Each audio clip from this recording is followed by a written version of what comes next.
Chicago is dealing with some serious stuff. And this stuff, man, I'm telling you, this stuff that's going on in the south side of Chicago, it's very evil.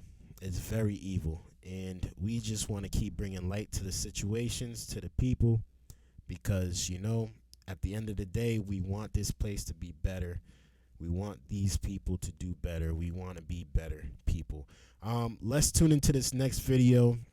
This is a woman convicted of dismantling her landlord in Chicago. Let's tune into the video, y'all.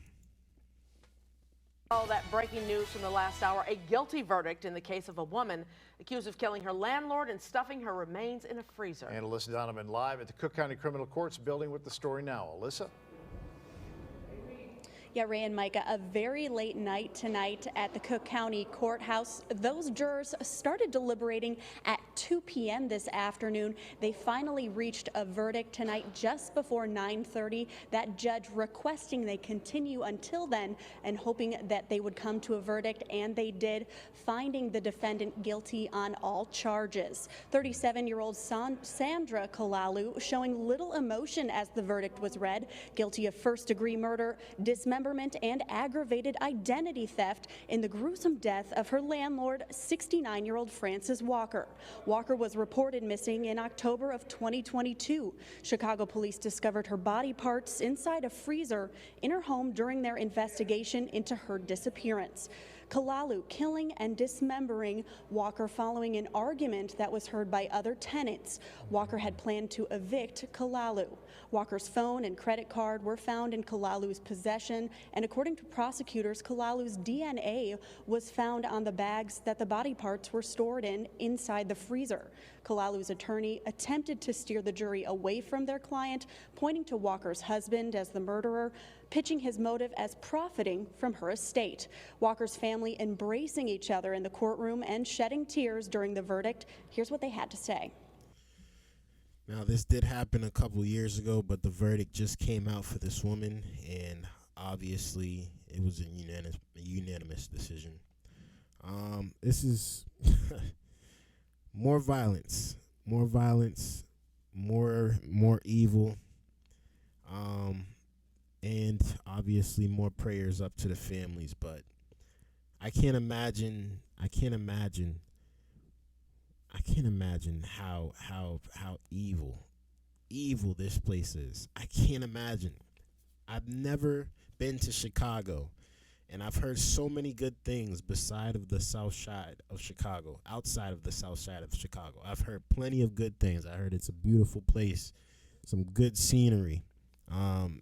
Dope people are out there, but there's something going on. There's something going on in a certain area of Chicago, and the people are bad, man. The people are bad. This woman was an elderly woman just doing her job, just, living her everyday life, and now we have another victim of terrible trash culture. Honestly, terrible and trash culture. How can you put yourself in this position to where you want to murder somebody and then chop their body up and put it in the fridge, put it in the freezer? It's absolutely unbelievable what is going on out here. It's unbelievable. You would think that this is like a movie. You would think like, we're going to wake up and it's just a movie. Where's the credits? But this woman will never get to see life again. She'll never get to breathe air again. And the way she went out was so horrific. It's a sad place, man. It's a sad place. But let's finish this off, man. Let me know how you guys feel about this in the comments. The Walker family finally is going to heal, starting today. And we're so happy of the verdict. We know that we got the right person and that she could no longer It's a fact. hurt anybody else.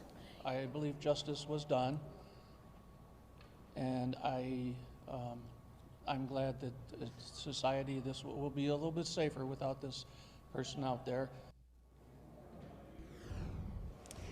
And Kalalu's attorney says that she maintains her innocence Wow. tonight. She will be back in court on June 20th for post-trial motion and pre-sentencing. Her attorney says he intends to appeal the jury's decision at that time.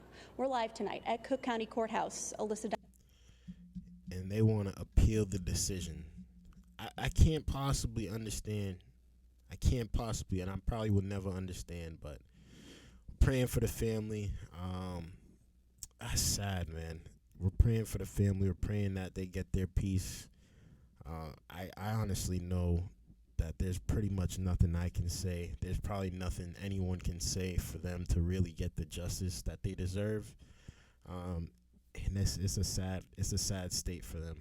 I understand. So let me know how you guys feel about this down in the comments, like I said. And wow, man, it's sad, evil, man. This place is super evil, super evil. I can't believe it, but you know, it's supposed to happen. I guess there's good and bad people. There's good and bad people. At least I'm on the good side. I'm going to try to keep spreading my good word. I'm going to try to keep spreading the good news and make this place a better place if I had not been here.